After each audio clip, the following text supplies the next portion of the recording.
हरि ओम मंगलमूर्ते नमः।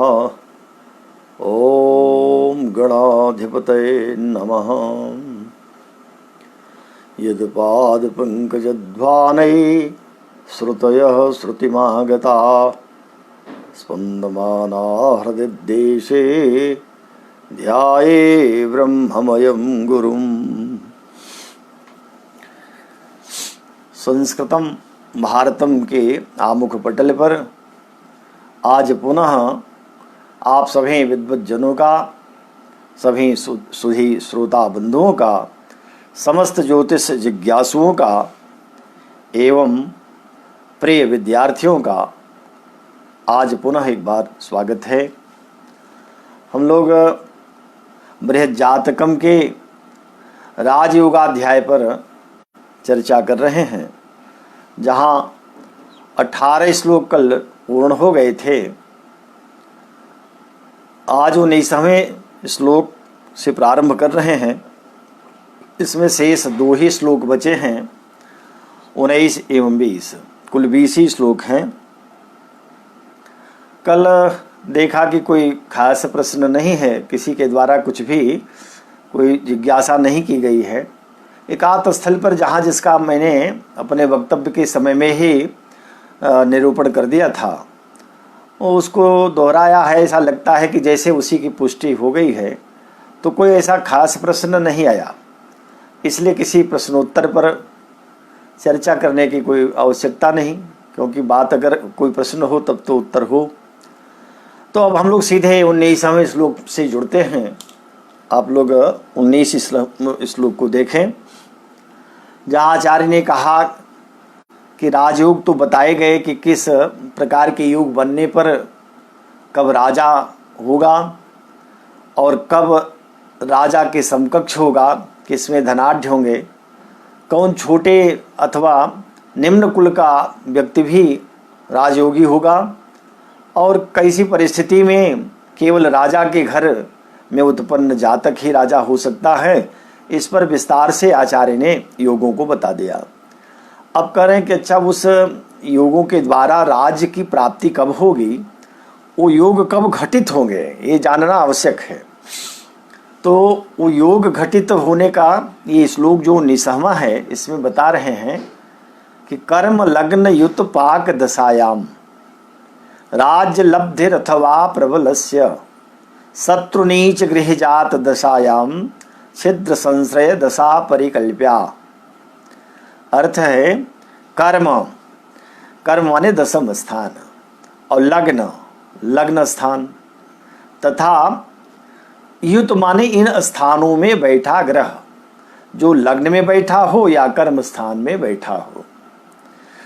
तो उस पाक दशायाम, इन ग्रहों की, पाक माने जो कर्मों का फल है, उसकी जब दशा आएगी, उसका समय आएगा, तो दशम में बैठा ग्रह या लग्न में बैठा ग्रह, अर्थ तो यही होगा, क्योंकि युत शब्द कहा है, कर्म लग्न युत। लेकिन देखा जाता है कि कर्मेश की दशा या लग्नेश की दशा भी राज सुख प्रदान करती है।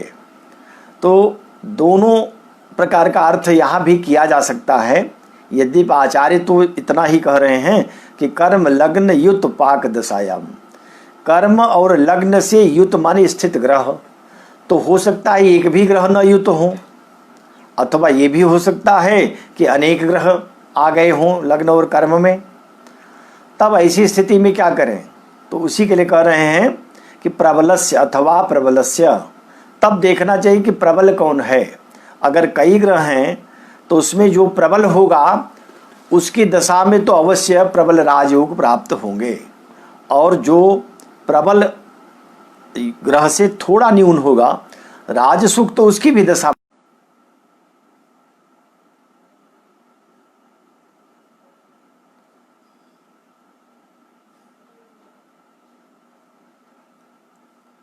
कर्म लग्न युत पाक दशायाम राजलब्ध्य अथवा प्रबलस्य शत्रुनीच गृह जात दशायाम छिद्र संशय दशा परिकल्प्याः।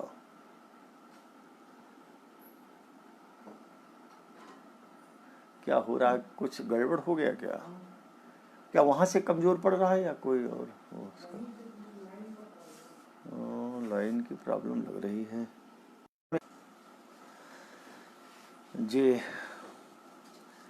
आज ये नेट की समस्या बनी रहेगी। उसका कारण है कि आज विद्युत व्यवधान है, ट्रांसफार्मर जल गया है। अतएव हम इन्वर्टर के सहयोग से चूँकि व्यवधान न हो, किसी दिन ब्रेक न हो, अतएव आज आप लोगों के सामने इन्वर्टर के सहयोग से काम कर रहा हूँ। हो सकता है आगे भी ये व्यवधान बन जाए। कोशिश कर रहा हूँ कि जितना समय सदुपयोग हो जाए उसमें आप लोग साथ देंगे। तो ये 19वें श्लोक की पर चर्चा चल रही थी।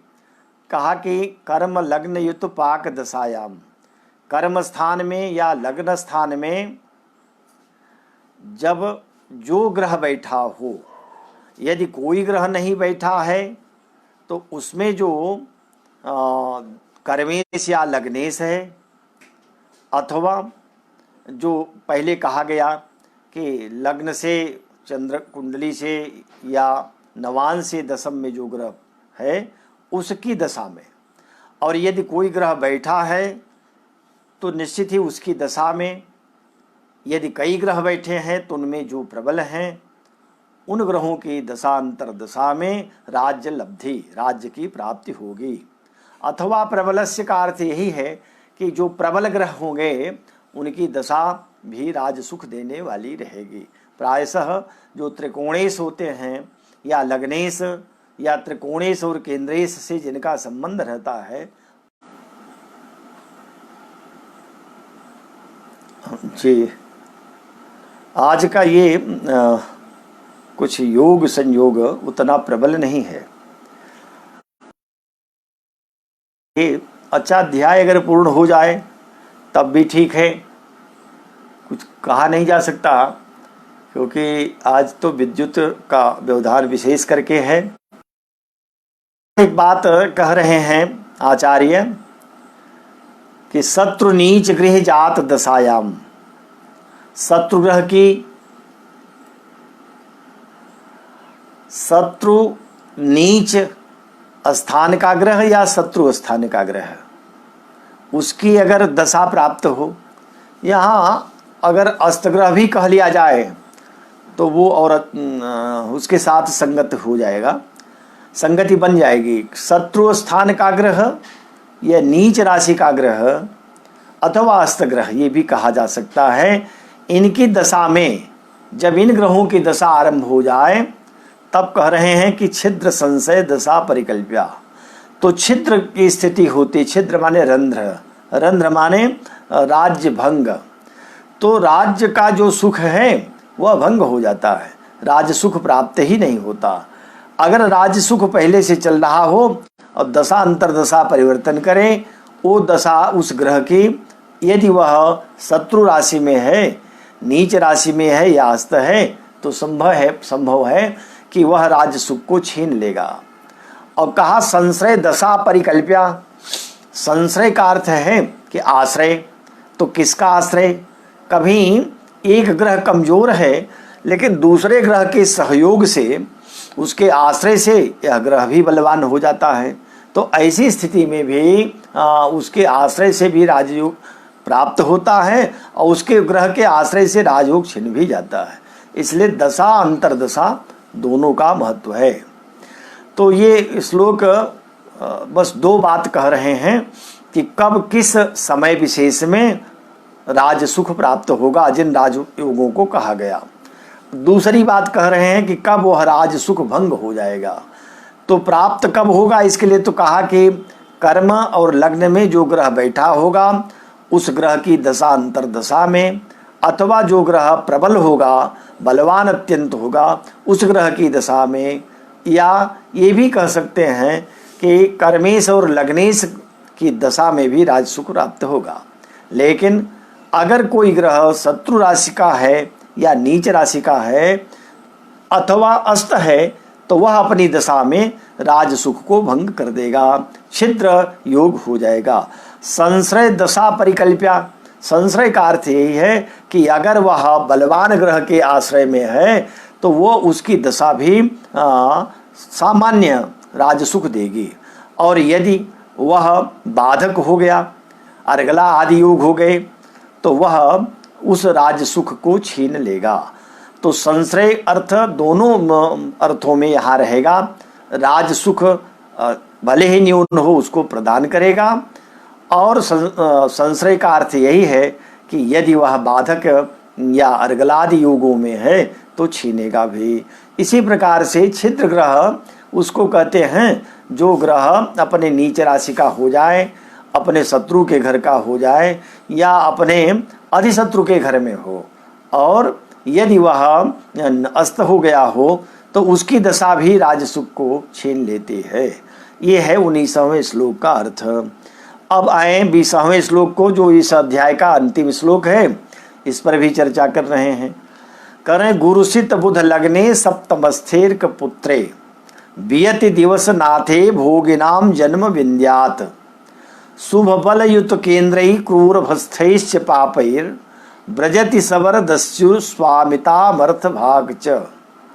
इसका अर्थ होगा गुरुसित बुध लग्ने, गुरु बृहस्पति, सित शुक्र और बुध तीनों शुभ ग्रह, गुरु सित शुक्र और बुध लग्ने, यदि लग्न में ये स्थित हों, सप्तमस्थेर कपुत्रे, अर्कपुत्र माने शनि, शनि यदि सप्तम स्थान में हो, गुरु सित बुध लग्न में हो और शनि सप्तम में हो, बियत दिवसनाथे, दिवसनाथ माने सूर्य, भगवान सूर्य या ग्रहराज सूर्य कहें, बियति माने दसम स्थान, बियति माने आकाश, तो दसम स्थान में हो, तब ऐसी स्थिति में भोगिनाम जन्म विन्द्यात, भोगिनाम माने भोगी, ऐसा राजा होगा, ऐसा योग होगा कि इसमें भोग प्रधान व्यक्ति का जन्म होता है। राजा भी है तो भोगी होगा, धनाढ़ व्यक्ति तो भोगी होगा ही।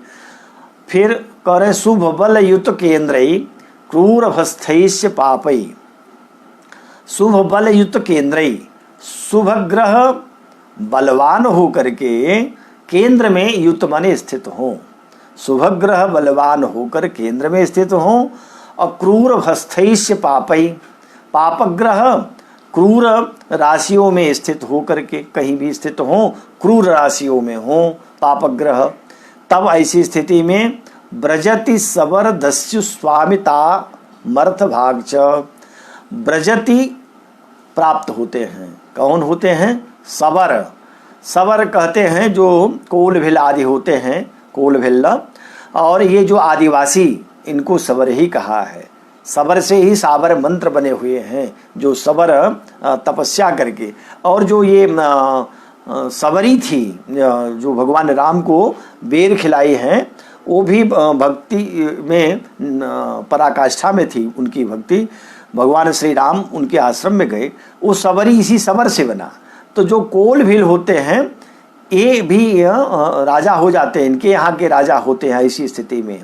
अथवा दस्यु, दस्यु बने डाकू, डकैत जो होते हैं, इसी से आतंकवादियों को भी लेना चाहिए।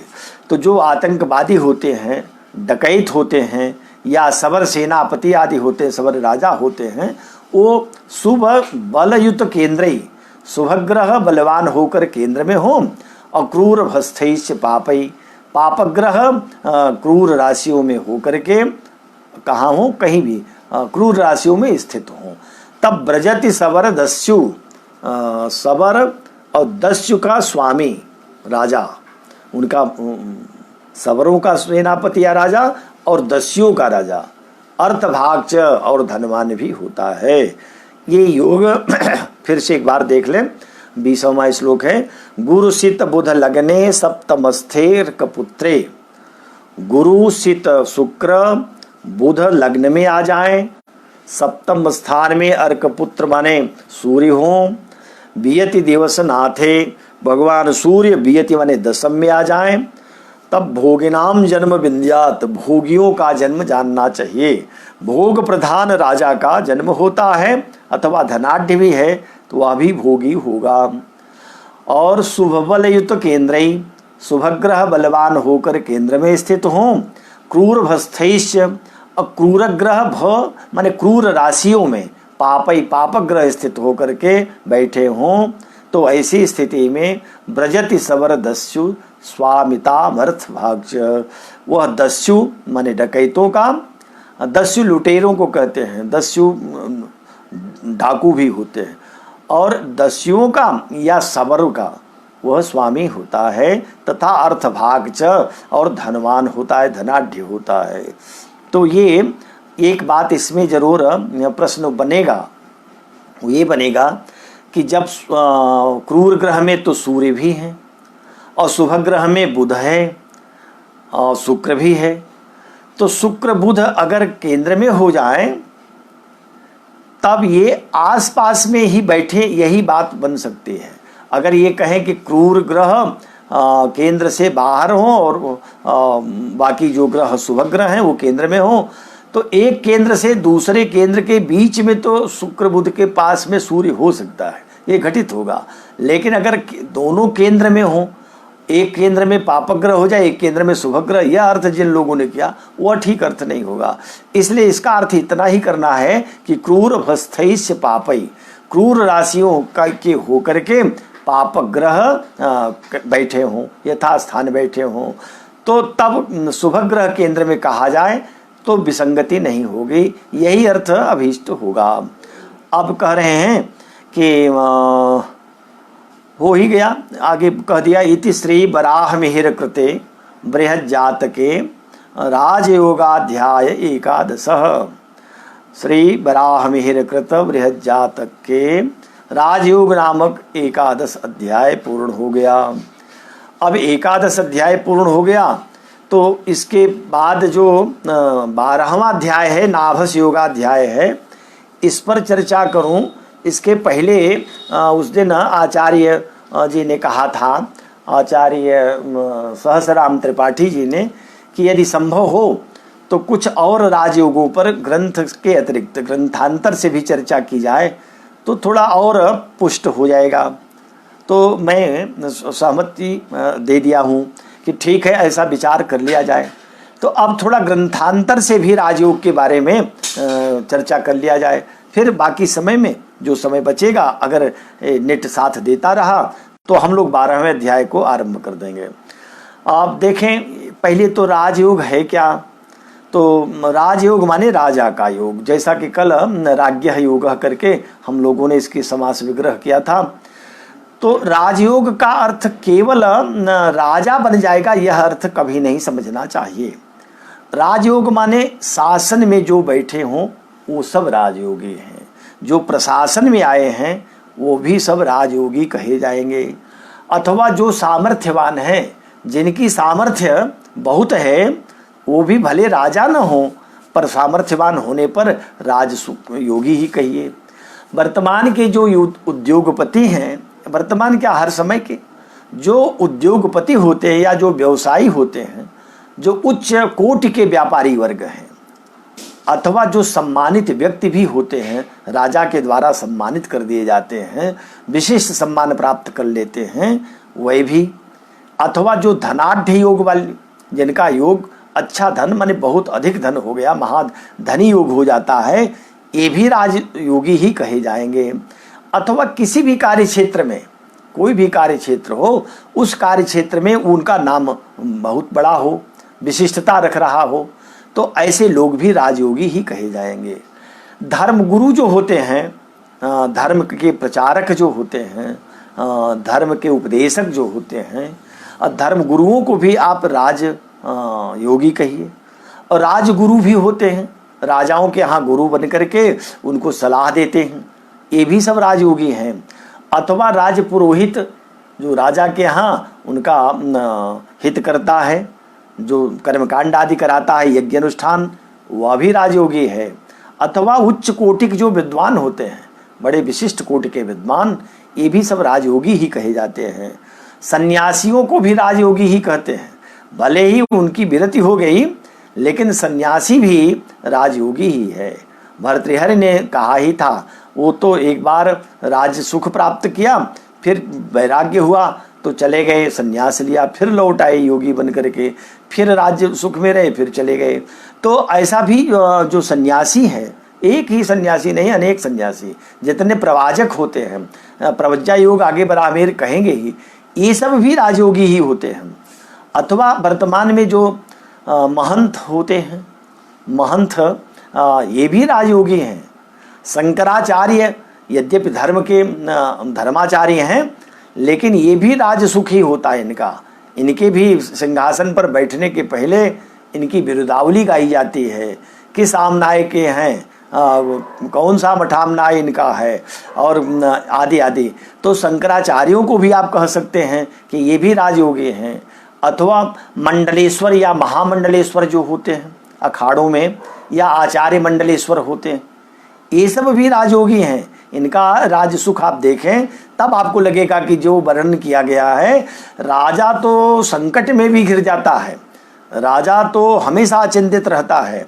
राजा के लिए तो कालिदास ने भी ज्ञान शाकुंतलम में कहा ही है कि ये भी अनुभवती, वैसे अनुभव करता है जो एक तपस्वी करता है। इसीलिए उसको उन्होंने कहा कि राज मुहु मुनि रीति मुहु राजपूर्वस्य, राजपूर्वक जो मुनि शब्द है राजर्षि, ये राजा के लिए शोभायमान हो रहा है।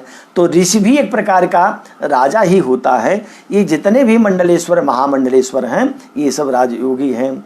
और एक राजनीतिज्ञ जो राजनीति के क्षेत्र में, चाहे तो ये प्रदेश स्तर के हों, प्रांत स्तर के हों, अथवा चाहे ये देश स्तर के हों, राष्ट्र स्तर के, ये लोग भी जिला स्तरीय भी जो होते हैं, इनको भी प्रधान, ब्लॉक प्रमुख, पंचायत के जो अधिकारी, अथवा जो राजनीति से जुड़े लोग हैं, ये सारे योग राजयोग के अंतर्गत मानिए।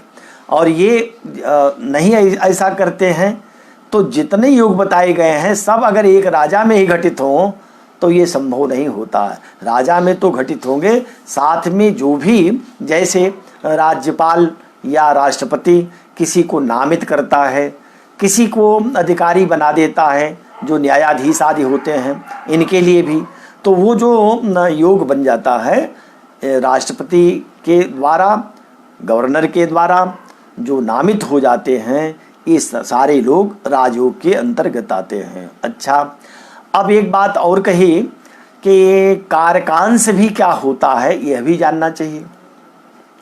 तो 3 कुंडलियां बनती हैं, नवांश कुंडली, कारकांश कुंडली और स्वांश कुंडली। तो ये जो नवांश कुंडली है तो हम लोग बना ही रहे हैं 10 वर्गों में, कोई दिक्कत नहीं है।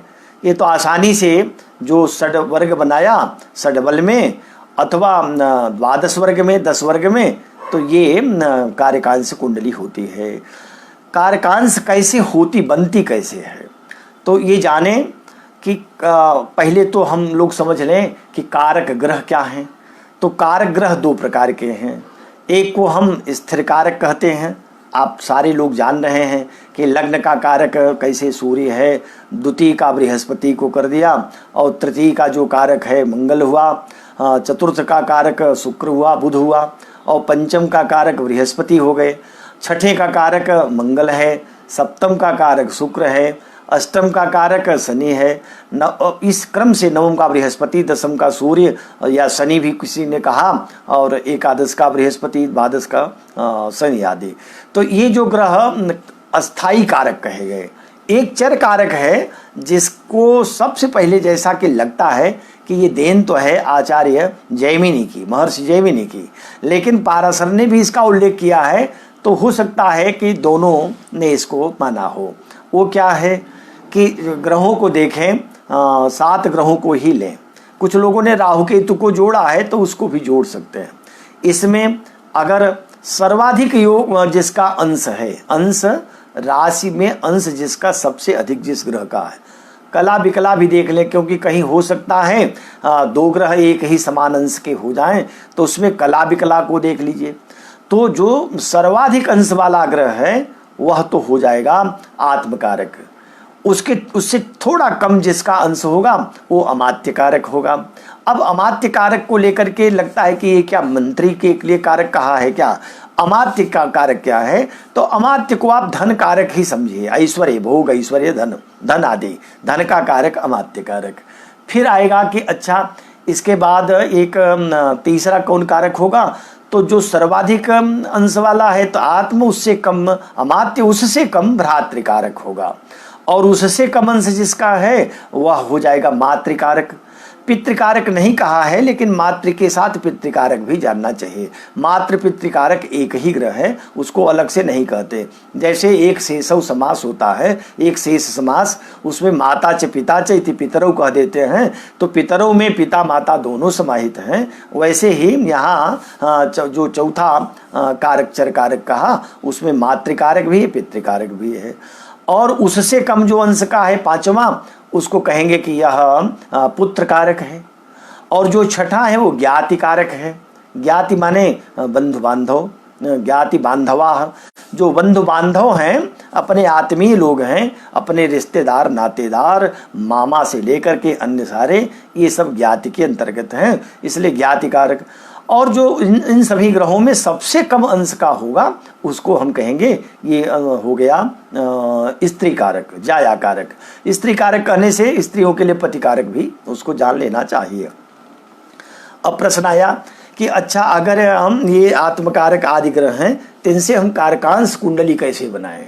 तो कारकांश कुंडली बनाने के लिए कह दिया कि आप देखें कि जो ग्रह आत्मकारक है वह जिस नवांश में बैठा है उसकी नवांश राशि को ही आप लग्न राशि मानिए। उस लग्न राशि को, अब लग्न की कुंडली जैसे बनाते जन्म कुंडली, वैसे लग्न कुंडली को अब कारकांश कुंडली बना लिया, वैसे सब राशियों को स्थापित कर दिया।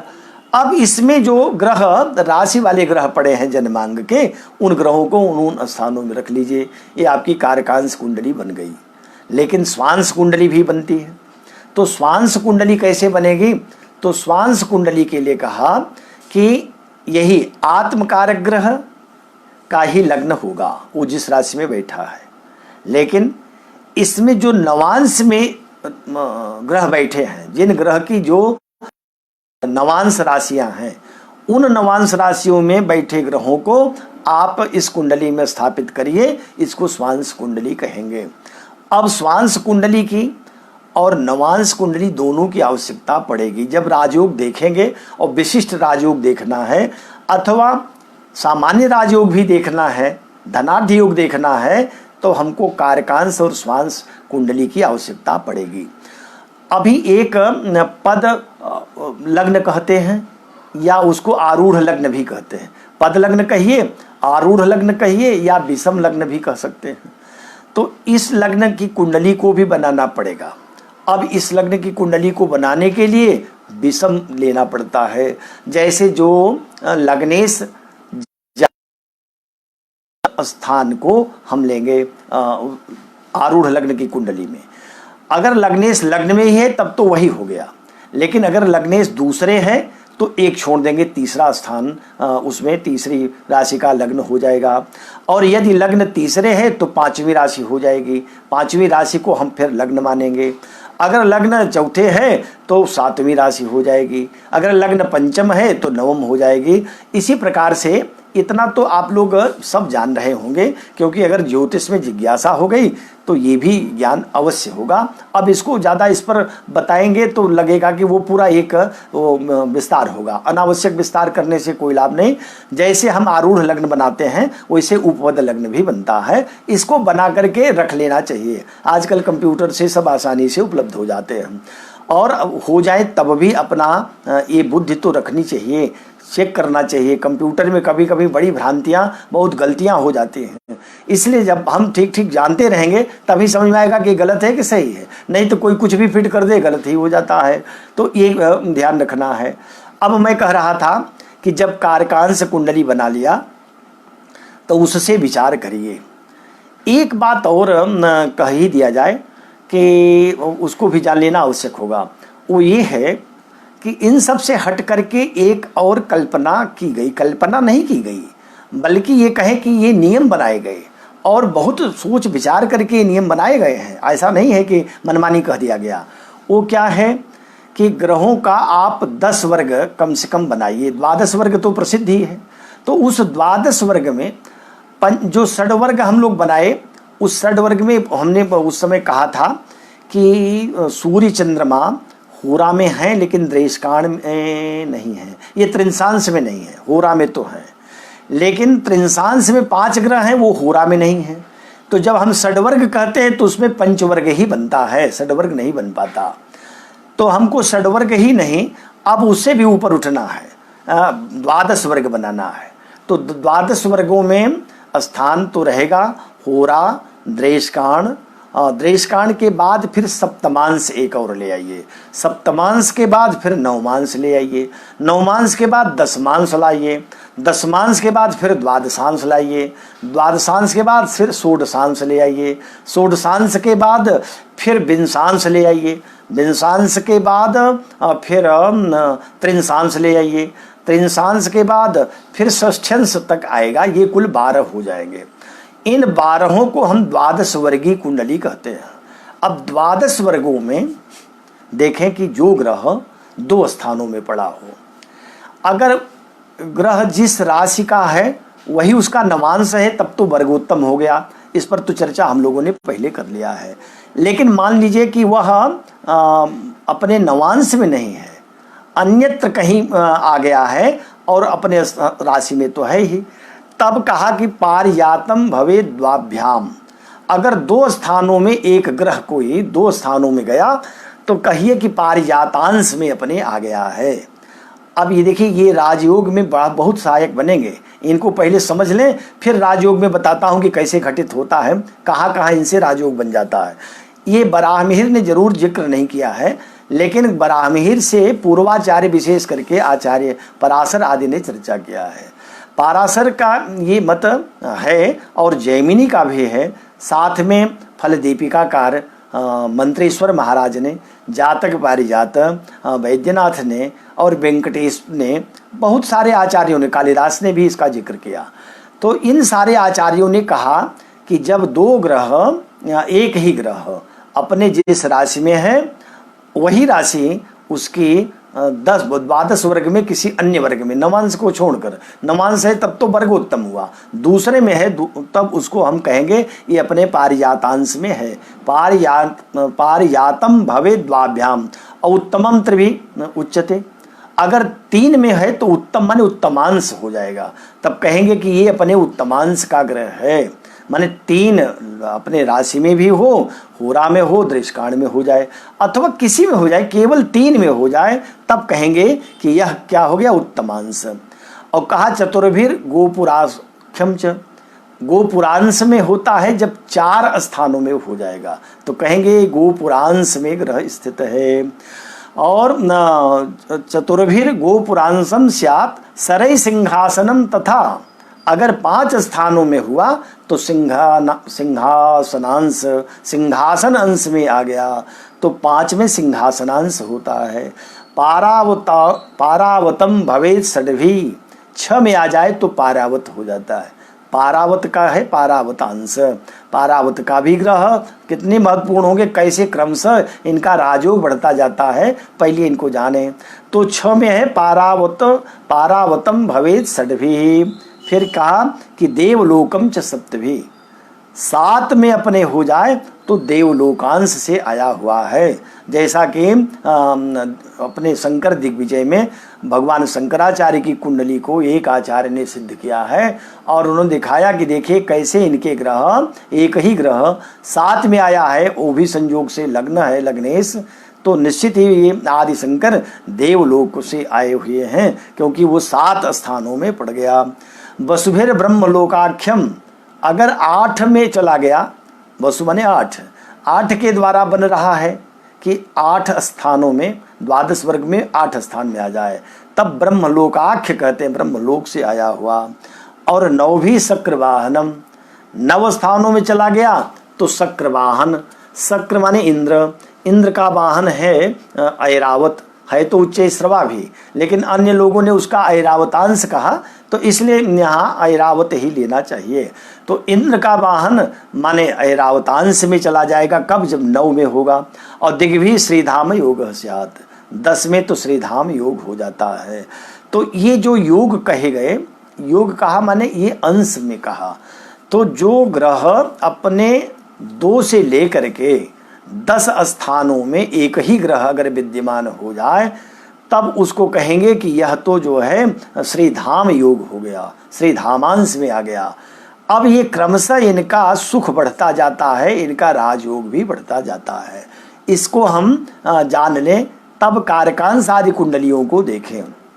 हाँ, कारकांश में एक बात और कह दें कि कारकांश में जो आत्म कारक ग्रह है और अमात्य कारक ग्रह, अगर ये दोनों 2-2 अंश में हों तब वो ऐसा जो राजा होगा वो प्रधान भले न हो लेकिन राजा के आश्रय में राजाश्रय योग भी होता है।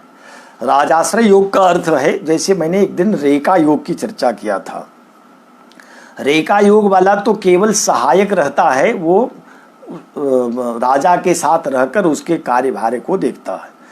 लेकिन जो आत्म कारक के साथ अमात्य कारक ग्रह जुड़ता है तो उसमें योग होने पर क्या होता है कि उसकी सलाह राजा लेकर के ही राज्य कार्य संभालता है। चाहे वह अब पुरोहित हो, ज्योतिषी हो जाए, अथवा वह राजा का प्रधान सेनापति हो जाए, कोषाधिकारी हो जाए, अथवा जो सप्तांग राजा के हैं उसमें से किसी न किसी एक अंग के माध्यम से राजाश्रय योग वाला काम करता है। अब एक बात और कह दें कि देखिए, चंद्रमा के द्वारा भी कई योग बन जाते हैं। वो अब यद्यपि नाभस योग में सबकी चर्चा अलग अलग आएगी, लेकिन कुछ योग ऐसे हैं जो अभी कह दिया आचार्य वराहमिहिर ने, और कुछ और भी अन्य लोगों ने कहा। जैसे चंद्रमा की होरा में सभी ग्रह आ जाएं, 2 ही तो होरा होती, सूर्य की और चंद्रमा की, तो चंद्रमा की होरा में सारे ग्रह अगर आ जाएं तो जान लेना चाहिए कि प्रबल राजयोग आ गया, वो अभी प्रबल राजयोगी होता है। अच्छा, दूसरा, चंद्रमा पूर्णिमा का हो किंतु लग्न में न हो, लग्नस्थ नहीं होना चाहिए, कहीं भी स्थित हो। लग्नम विहाय केंद्रस्थे चंद्रे पूर्ण कलान्विते, लेकिन पूर्ण बली होना चाहिए। अगर ये स्थिति हो और गुरु शुक्र से दृष्ट हो जाए तो यह भी प्रबल राजयोग हो जाता है। अगर चंद्रमा किसी भी उपचय स्थान में हो और अन्य उपचय स्थान में दूसरे भी ग्रह हो जाएं, तब ऐसी स्थिति में सभी उपचय में हो जाएं तो कहा कि यह भी राजयोग प्रबल होगा। और कई तो श्लोक भी बनाकर कह गए कि यदि भवति च केंद्रे यामिनी नाथेव प्रददति प्रिय भार्या पुत्री वा स्वरूपाम, और कहा कि कैसे रहता है, यदि भवति च केंद्रे यामिनी नाथेव प्रददति प्रिय भार्याम पुत्री वा स्वरूपाम धन कनक समृद्धिम माणिकम हीर रत्नम रचयति मृगनाभे चंदनैश्चर्चितांगम। तो ऐसा व्यक्ति प्रबल राजयोगी होता है, बहुत धनाढ्य हो जाता है। दूसरी बात एक और कह दें कि सूर्य से भी जो राजयोग बनते हैं, सूर्य जरूरी नहीं है कि उच्च में ही हो, उच्चाभिलाषी भी अगर है लेकिन त्रिकोण में हो, उच्चाभिलाषी सविता त्रिकोणे स्वरछे शशि जनमनि जस्य जंतो, उच्चाभिलाषी सूर्य हो, त्रिकोण में आ जाए और चंद्रमा स्वरछे माने अपने राशि का हो जाए तो सशास्त्र पृथ्वीम बहुरत्न पूर्णाम, ये भी योग बड़ा प्रबल योग है, इसमें राजयोग होता है। अच्छा, मान लीजिए कि वह न सूर्य हो न चंद्रमा, इनसे जो अधियोग बनते हैं, लग्न का अधियोग, चंद्रमा का भी अधियोग, चंद्रमा से सुनफा अनफा दुर्धरा आदि योग हैं, सूर्य से भी बेसी बासी और उभयचरी योग हैं। ये योग न भी हों तब भी ऐसे सूर्य चंद्रमा से योग बन जाते हैं, वह अकेले ही प्रबल राजयोग कर देते हैं। ऐसे अभी नाभस योग में थोड़ी चर्चा आएगी, लेकिन उसके अतिरिक्त जो अन्य आचार्यों के द्वारा है वो एक योग ऐसा बताते हैं कि अगर अष्टमेश पराभव माने अष्टम्या, अष्टमेश नहीं, अष्टमेश अष्टम में आ जाए, द्वादशेश द्वादश में आ जाए तो ये भी एक प्रकार का राजयोग होता है। षष्ठे षष्ठ में हो अथवा अष्टम द्वादश में कहीं हो तो हर्ष योग बन जाता है। अष्टमेश अष्टम में हो अथवा द्वादश और षष्ठ में कहीं भी हो तब इसको सरल योग कहते हैं। द्वादशेश द्वादश में हो या अष्टम षष्ठ में हो तो इसको विमल योग कहते हैं, और ये भी प्रबल राजयोगी होते हैं। वो क्या सरल योग के लिए कह दिया, ये मंत्रेश्वर की देन है। फल दीपिका में उन्होंने कहा कि और सरल योग का फल बताते हुए कहते हैं कि दीर्घायुष्मान दृढ़मति अभय, दीर्घायु होता है, दृढ़मति होता है, अभय निर्भीक होता है, श्रीमान विद्या सुत धन सहित, श्रीमान होगा, विद्या सुत से युक्त होगा, सिद्धारंभ जितरिपुरमलो, जो कार्य आरंभ करेगा सिद्ध करेगा, पूर्ण करेगा, और जीत रिपु शत्रु को जीतने वाला अमल निर्मल योग होगा, इसका मन यशस्वी होगा। सरलाख्या प्रभोति सरले, विख्याताख्या प्रभोत सरले, और सरल योग वाला विख्यात होगा। लेकिन ये तो होगा, पर मान स्थान का स्वामी माने दसम स्थान का कर्मेश यदि अष्टम स्थान में आ जाए तब भी राजयोग हो जाता है। ये लगता है अष्टम स्थान तो सबसे खराब है भी, तो और कहीं दसमेश अष्टम में आ जाए तब तो खराब फल देना चाहिए। कहा कि नहीं, हाँ उन्होंने कहा ये जातक पारिजातकार ने, वैद्यनाथ ने कहा मान स्थान पतौ पराभव गते पारावतांसे थवा। क्या होता है, लग्ने नीच गृहे पुरंदर गृहो रंध्रे पाप गृहे। क्या होता है ऐसी स्थिति में कि वह प्रबल राजयोग कर देता है। मान स्थान पतौ पराभव गते पारावतांसे थवा सोच स्वर्च सुहृन नमांसक गते राजाधिराजो भवेत। राजाधिराज योग करता है। राजाधिराज तो माने राजाओं का भी राजा हो गया। राजाओं का राजा का अर्थ यही है कि राजा जिससे राय सलाह करके जिसको अपना माने, जिससे उसको राजा जिसको प्रणाम करे, जिसको महत्व दे, ऊंचा स्थान दे, वह भी राजाधिराज योग है। तो मान स्थान का स्वामी अगर पराभव माने अष्टम में आ जाए अथवा पारावतांश का हो जाए, दो में कोई भी हो जाए, अष्टम में अगर आ गया पराभव में, तो बस करना यह है कि सोच स्वर्च सुहृन नमांसक गते, सोच में अपने उच्च का हो जाए। तो अपने उच्च का तो शायद ही हो, कोई उच्च में हो सकता है। कहाँ उच्च का होगा, जैसे वृष लग्न में देखा जाए तो वृष लग्न से देखें तो शनि हुआ, और शनि वृष लग्न में दशमेश होकर के कहाँ आ जाए, धनु का हो जाए, तो ये स्वर मित्र के नवांश में आ गया, और 22 अंश का होगा तो अपने नवांश में भी हो जाएगा। सिंह लग्न में देखें अच्छा, तो सिंह लग्न का जो दसम स्थान होगा, सिंह कन्या तुला वृश्चिक धनु मकर कुंभ मीन मेष वृष हुआ, और उसका स्वामी वृष का स्वामी हुआ शुक्र। शुक्र उच्च का कहाँ होगा, मीन में अष्टम में आ जाएगा, तो अष्टम में वो सोचे हो गया। अगर सिंह लग्न में शुक्र को देखें तो ये दशमेश होकर अष्टम में आया, और यहाँ भी वो अपने मित्र के नवांश में हो सकता है। तो सिंह लग्न में और तुला लग्न में भी देखें तो वहाँ भी दशमेश अष्टम में आएगा तो राजयोग कर देगा। इसलिए अष्टम स्थान से बहुत भयभीत नहीं होना चाहिए, कभी कभी अष्टम स्थान भी राजसुख देने वाला हो जाता है। फिर आगे देखें, एक बात और यहाँ कहा था कि सोचे स्वर्च, और एक और बात कह दिया कि सुहृन नवांसक गते, इन तीनों में किसी एक में होना चाहिए। तो मित्र के नवांश में तो प्रायः ग्रह आ सकते हैं, अष्टम स्थान में आया ग्रह अपने मित्र के नवांश में तो जा ही सकता है। इसलिए दशमेश अगर अष्टम में आ रहा हो तो इसको राजयोग से वंचित नहीं करना चाहिए। अब देखें, जैसे राजयोग के बहुत सारे बताए गए, तो एक राजयोग के लिए कह रहे हैं कि प्रथम स्थान संबंधों में प्रथम स्थान से द्वितीय स्थान का संबंध हो जाए, प्रथम द्वितीय का। अब देखिए, सबसे संबंध अगर देखें तो इसमें प्रथम से जो अष्टम का संबंध होगा वह एक खराब होगा, छठे होगा यह भी बहुत अच्छा नहीं, और द्वादशेश से जब संबंध होगा लग्न का, लग्नेश से व्यत्यय कर लिया जाए। क्योंकि देखिए, जो राजयोग होता है ये 4 प्रकार का राजयोग होता है।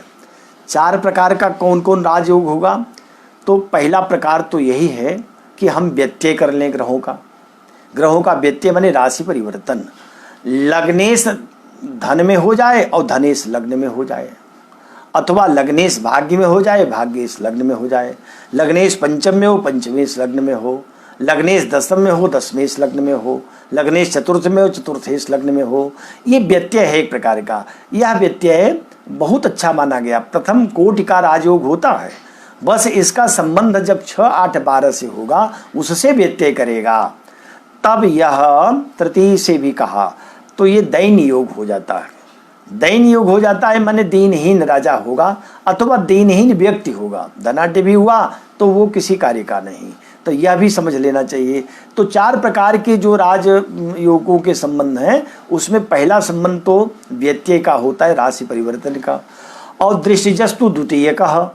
एक दूसरा भी संबंध है दृष्टि का। तो दृष्टि माने परस्पर दृष्टि भी एक दूसरे से हो। जैसे एक ग्रह लग्नेश हुआ और दूसरा हो जाए दशमेश, तो ये दोनों या भाग्येश हो जाए, दोनों कहीं से मिल तो नहीं रहे, एक साथ नहीं बैठ रहे हैं, लेकिन दोनों की परस्पर दृष्टि हो रही है।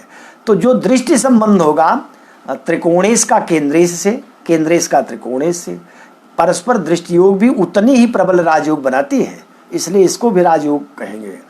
केवल दृष्टि के संबंध मात्र से, लेकिन दोनों ग्रह या तो केंद्रेश हो या त्रिकोणेश हो, त्रिकोणेश केंद्रेश के संबंध हो जाए।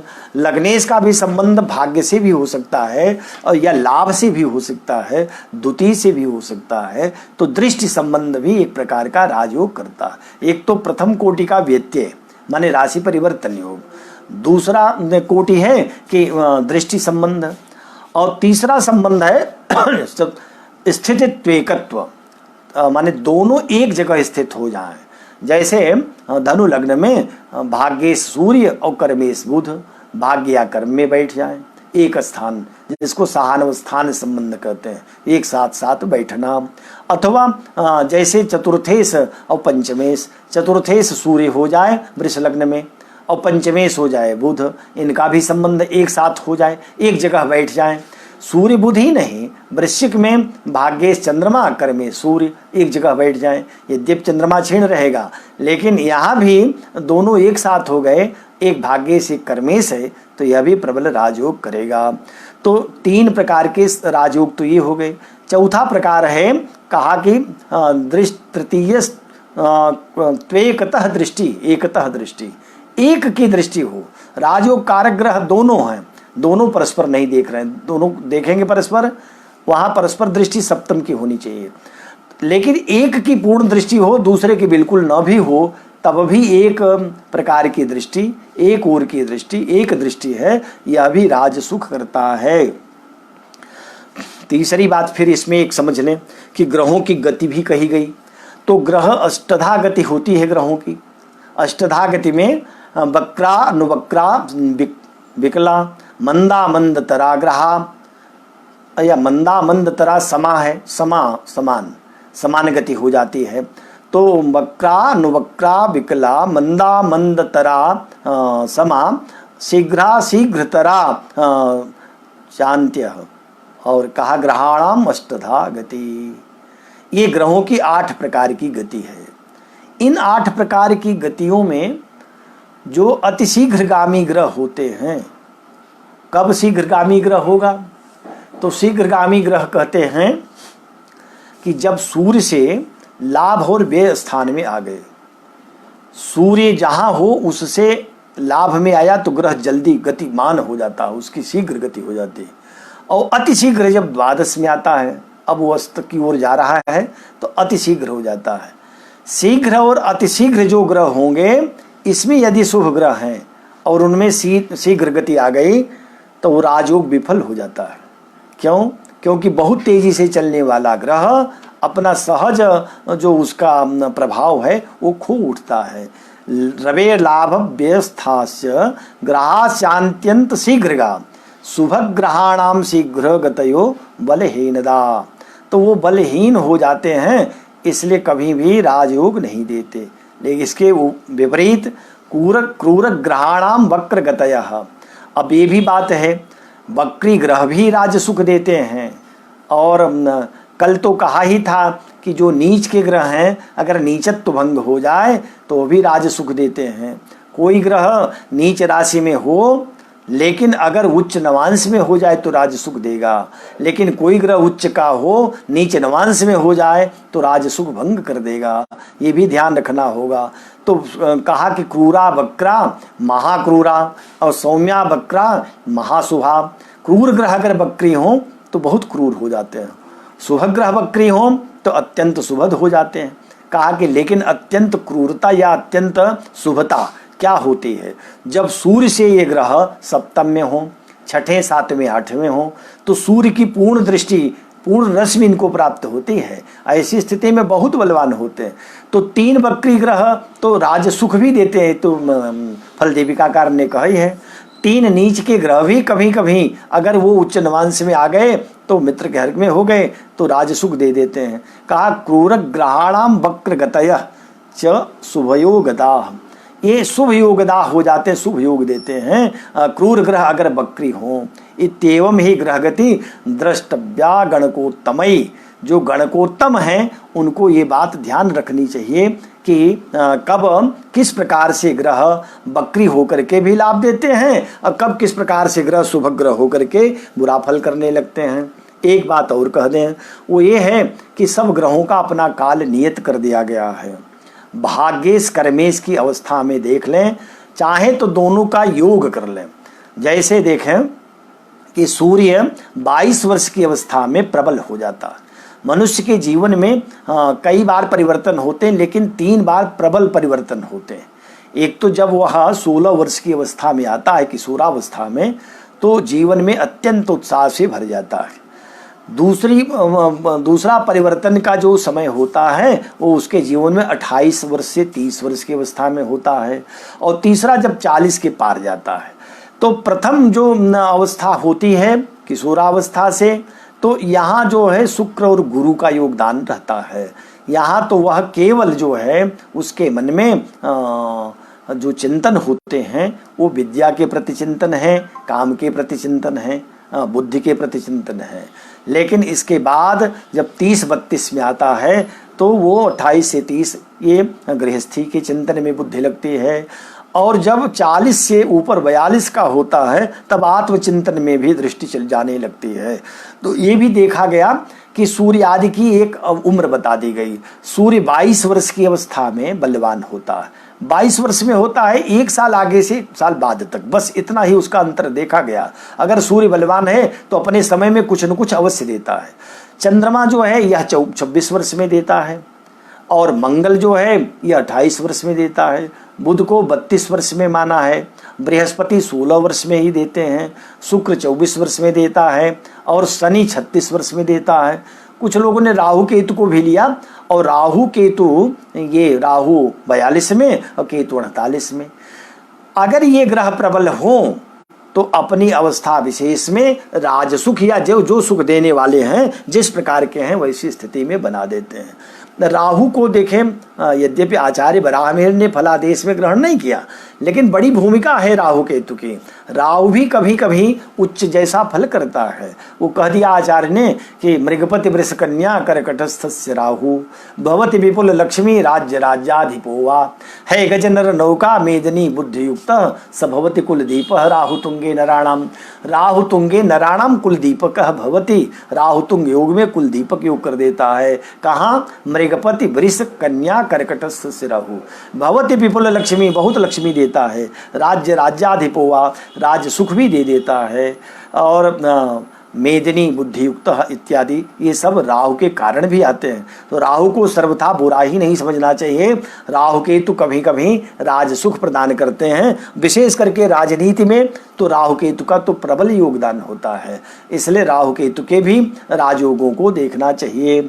अब जो ग्रह मैं कह रहा था कि जैसे सूर्य 22 वर्ष की अवस्था में है, और यही है भाग्येश, और भाग्येश मान लीजिए चंद्रमा है, किसी का वृश्चिक लग्न है तो भाग्येश चंद्रमा है, और चंद्रमा को हमने कहा 26 वर्ष में, और सूर्य है 22 वर्ष में, ये हो गया कर्मेश। तो दोनों के वर्षों को जोड़ लीजिए, इसको आप आधा कर दें, 2 का भाग दे दीजिए। जितना वर्ष आएगा उस वर्ष में कुछ न कुछ भाग्योदय व्यक्ति की अवश्य होती है। ग्रह अगर निर्बल हैं तब भी कुछ न कुछ दे करके जाते हैं। और कर्मेश यदि हैं तो कर्म के अवस्था में बृहस्पति अगर कर्मेश है तो 16 से 18 में ही बहुत लोग जैसे सेना आदि में चले जाते हैं, अथवा अन्य में इनको राज सुख मिल जाता है। तो बृहस्पति इसी अवस्था में उठा देता है। और शनि है तो थोड़ा विलंब करता है, मंद ग्रह है ही, इसलिए उसको 36 वर्ष की अवस्था में माना गया। तो ऐसे अगर हम देखा जाए, यद्यपि ये विषय ऐसा है जो पूरा समय चाहता है इसको, माने 1-2 दिन का व्याख्यान हो और अलग से 1 घंटे 2 दिनों में, तब राजयोग पर कुछ विस्तार से चर्चा की जा सकती है। चूंकि आचार्य सहस्राम त्रिपाठी जी ने कहा था, तो हमने समय मिल गया, आज 11 अध्याय पूर्ण हो रहा था, समय मिल गया इसलिए थोड़ी चर्चा कर दिया हूँ। विस्तार से फिर कभी कोई अन्य स्थलों पर चर्चा आएगी तो अवश्य करूँगा। अब आज समय भी आगे ज़्यादा बोलने के लिए गवाही नहीं दे रहा, समय अब आदेश नहीं दे रहा है, समय कहता है कि बंद करिए। तो आज फिर इतनी बात कह करके अब कल हम लोग 12वां जो नाभस योगाध्याय है उस पर चर्चा करेंगे। आज तो ये ईश्वर की कृपा से, जबकि यहाँ विद्युत का अभाव है, पर इन्वर्टर ने साथ दे दिया और नेट ने भी, अब पहले तो बड़ा व्यवधान किया, लगा कि कार्य नहीं हो पाएगा, लेकिन चल गया। आप लोगों की शुभ इच्छा, शुभकामनाएं रहती हैं ना, वह भी एक बड़ी बात होती है। तो यहाँ प्रकृति भी साथ फिर देने लगती है। दृढ़ बल हो, दृढ़ संकल्प हो और मनोबल उच्च हो तो प्रकृति साथ देती है। इसलिए ये कार्य आज का भी पूर्ण हुआ। व्यवधान, थोड़ा व्यवधान शुरू में आया, लेकिन कोई बात नहीं है, व्यवधान आते रहेंगे। विघ्नै पुनः पुनरपि प्रतिहन्यमाना, लेकिन प्रारभ्य चोत्तम जना न परित्यजन्ति। आप लोग सब उत्तम जन हैं, कभी भी धैर्य नहीं त्यागना है, डटे रहना है। अस्तु सर्वे भवन्तु सुखिनः, सर्वे सन्तु निरामयाः, सर्वे भद्राणि पश्यन्तु, मा कश्चित् दुःख भाग् भवेत्। शुभम भूयात्। जयतु संस्कृतम, जयतु भारतम और जयतु ज्योतिषम। धन्यवादः।